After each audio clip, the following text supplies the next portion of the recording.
kad meno kūriniai būtų interjere, tai girdim irgi labai retai.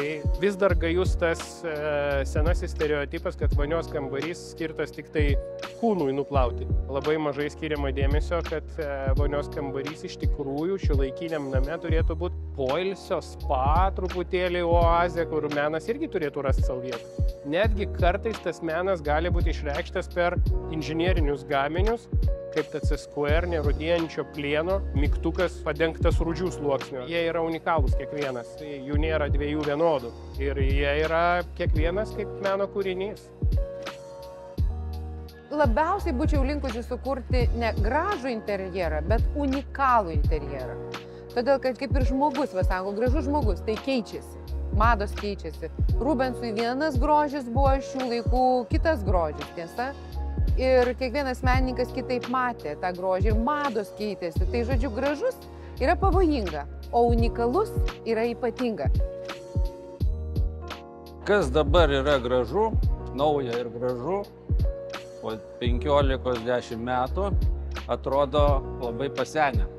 Tai čia yra tas blogiausias dalykas, kai vaikosi mados. Aišku, be mados niekur nebūtų, bet sukasi ratas, visi nori kažko naujo.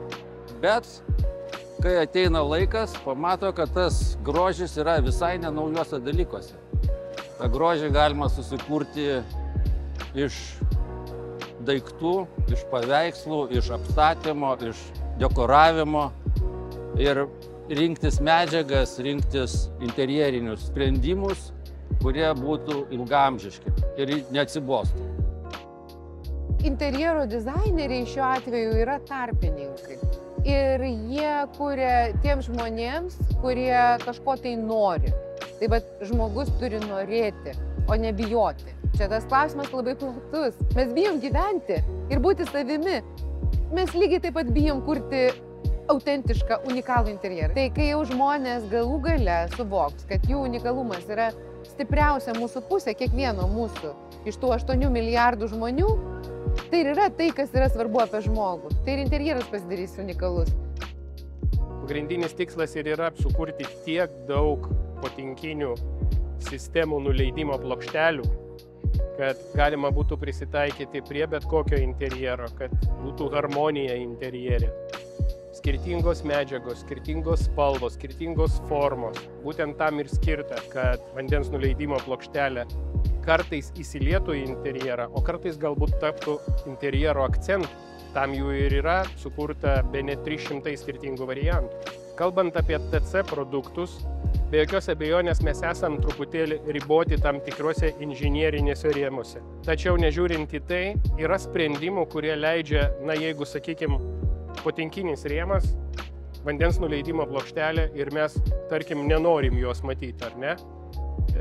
Atrodo, skamba nelogiškai, tai jeigu mes turim nuleisti vandenį kažkaip, tai mes turim matyti tą plokštelę. Tačiau yra sprendimų, kurie leidžia jos ir nematyti. Arba jinai susilies visiškai su interjeru, danga, kuri yra panaudota, arba jos net nemontuosim ten, kur visi tikisi ją pamatyti įprastai. Galbūt jinai bus sumontuota kažkur kitur.